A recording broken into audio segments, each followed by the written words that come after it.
নমস্কার, আমরা RKRC ME স্কুলের পক্ষ থেকে এখানে উপস্থিত হয়েছি।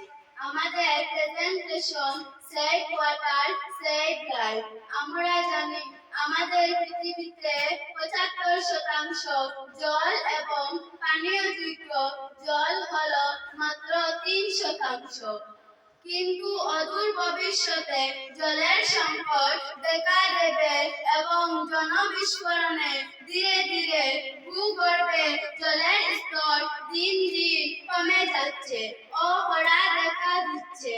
এর থেকে পরিত্রাণ পাওয়ার জন্য বৃষ্টির জল সংরক্ষণ করতে হবে। আমাদের তৈরি মডেল দিতে আমি দেখাচ্ছি।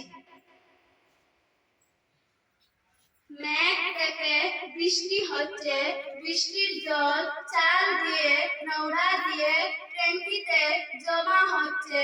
প্রয়োজন হলে ট্যাঙ্কি থেকে জল নিয়ে আমরা গাছপালাতে দিতে পারি, শাকসবজি ধুতে পারি, অন্যান্য কাজে ব্যবহার করতে পারি, সবজি খেতে দিতে পারি ইত্যাদি।